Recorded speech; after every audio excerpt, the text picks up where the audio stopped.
इस वक्त कौन हो सकता है? देखता हूँ अभी।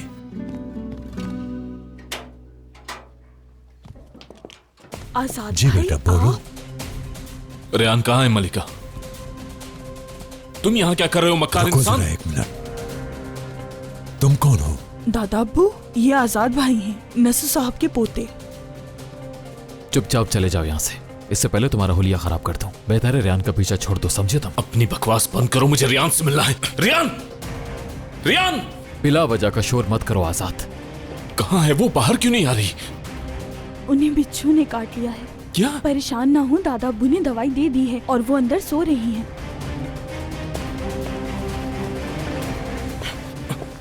पीछे हट जाओ, क्यों रोक रहे हो मुझे? कौन होते हो तुम मुझे रोकने वाले? बस करो, मेरे घर में लड़ाई मत करो, होश में आओ दोनों। आ जाओ बाहर।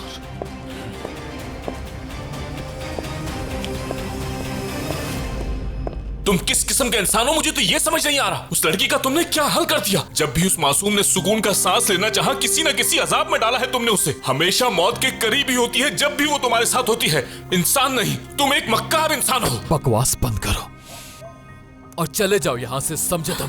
तुमसे भाग कर आई है वो यहाँ पर, बिला वजह बात को लंबा मत करो आजाद। हाँ, वो मेरे पास से भाग कर तुम्हारे पास आई है, लेकिन मैं तुम्हारी तरह नहीं हूँ मिरान। रेहान को इस तरह बीच सड़क पर छोड़कर नहीं जाने वाला मैं। रेहान को छोड़कर जाने वाले तो तुम हो। जब वो पूछेगी तो मैं बता दूंगा उसे कि तुम्हारी हालत देखकर वो फिर भाग गया। छोड़ दो बेटा। मैं अभी तुम्हारी जान ले लूंगा, मेरे हाथों से नहीं बचोगे तुम, समझे? रेहान को मुझसे अलग करने के लिए तुम्हें मेरी जान लेनी होगी। अगर इतनी जल्दी है तुम्हें मरने की, तो हिसाब से मैं तुम्हारी जान छुड़वाता हूँ। आज जिंदा वापस नहीं जाओगे आजाद। दादी छोड़े मुझे, नहीं छोड़ूंगा मैं इसे आज। नहीं लड़ो, छोड़ो बेटा, नहीं लड़ो, खुदा का वास्ता है, नहीं लड़ो तुम लोग। हटो, छोड़ो मुझे। नहीं करिए ऐसा, क्या एक दूसरे की जान ले लेंगे? मैं आज उसकी सारी अकड़ निकाल दूंगा। जब तक ये मरेगा नहीं, हम में से किसी को सुकून की नींद नहीं आएगी। छोड़े मुझे दादी, प्लीज दादी, छोड़ दे मुझे, मैं ठीक हूँ, कुछ नहीं। तुम दोनों पागल हो चुके हो। तुम्हें अभी यहाँ से जाना होगा, समझे तुम? तुम होते कौन हो मुझे यहाँ से निकालने वाले? ठीक है, देखता हूँ मेरे होते हुए इस दरवाजे से अंदर कैसे दाखिल होते हो तुम। जब तक मैं रेहान को सही सलामत नहीं देख लेता, कहीं नहीं जाऊंगा। तुम दोनों ही अंदर नहीं आओगे, तुम दोनों ही उस लड़की के कुछ नहीं लगते। मैं सुबह रेहान जब उठेगी और वो जिसके हक में फैसला देगी तो वो यहाँ रहेगा, लेकिन इस वक्त दोनों चले जाओ यहाँ से। चलो तुम लोग सारा अंदर, चलो चलो अंदर चलो। तुम भी चलो बेटा।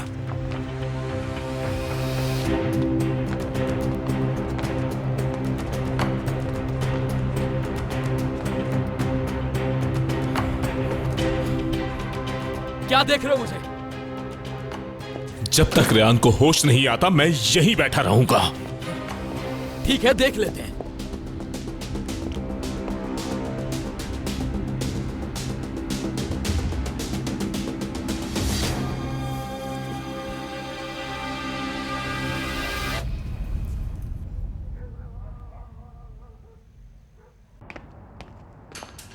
यार अम्मी, छोड़े मेरा हाथ।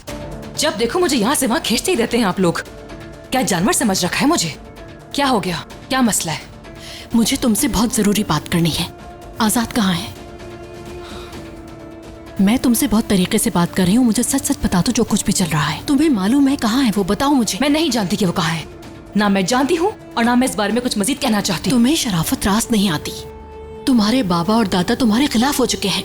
अगर जरा सी भी अकल का इस्तेमाल किया होता तो आज ये वक्त नहीं आता। यारिन, तुम कितनी बड़ी मुसीबत में फंस चुकी हो तुम्हें इस बात का अंदाजा तक नहीं है। अच्छी तरह से जानती हो इनकी जुबान से निकली हुई बात पत्थर पे लकीर होती है। अब तो बता दो आजाद कहाँ है? मुझसे अब कुछ पूछने की जरूरत नहीं है आपको, मुझे वैसे ही बहुत डर लग रहा है। यारिन,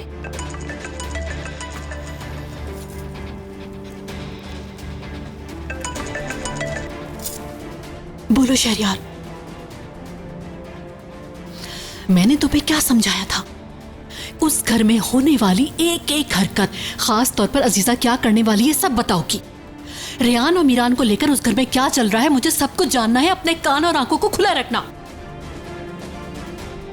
समझ गई तुम? अब मुझे कोई फालतू कॉल नहीं करना।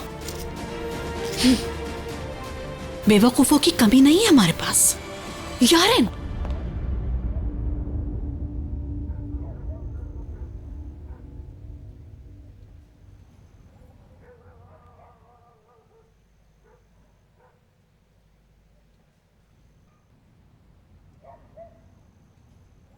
क्यों किया तुमने ऐसा?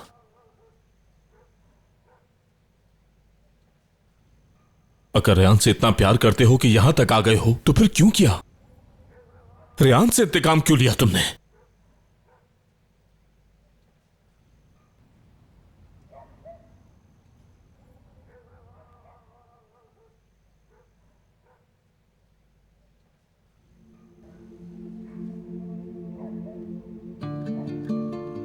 रेयान एक मासूम चिड़िया की तरह है, नाजुक, मुलायम, किसी को नुकसान नहीं पहुंचा सकती। तुमने उसके परों को ही काट दिया है।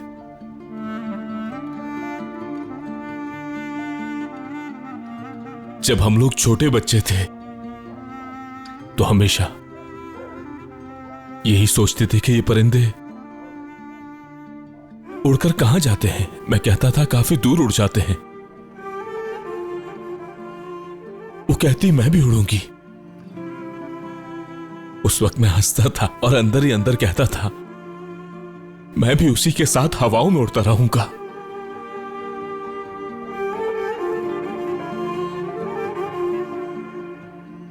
मैंने अपने परों का रुख हमेशा उसी की तरफ रखा। अगर उसको कोई नुकसान पहुंचता था तो दिल मेरा दुखता था। अपनी जान से ज्यादा अजीज थी। यहां तक कि उसे यह भी नहीं बताया कि मैं तुमसे कितना प्यार करता हूं, कितना चाहता हूं तुम्हें।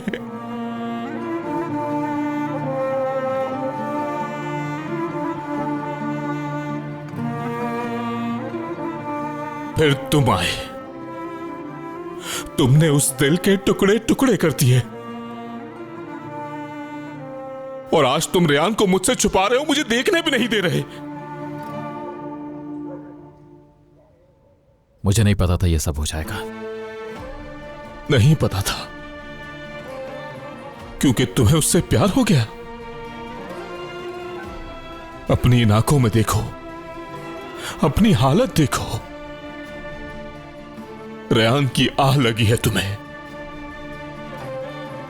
इश्क की आह लगी है। इश्क कोई खेल नहीं होता है मीरान साहब। लेकिन तुम्हें एक बात बताऊं, तुम्हारी तो अब कोई उम्मीद भी बाकी नहीं है। तुम्हें है उम्मीद? हाँ, मैं सारी जिंदगी उस वक्त का इंतजार करूंगा कि रेयान मुझसे प्यार करने लगे। लेकिन तुम ये बात जानते हो कि वो तुम्हें कभी माफ नहीं करेगी।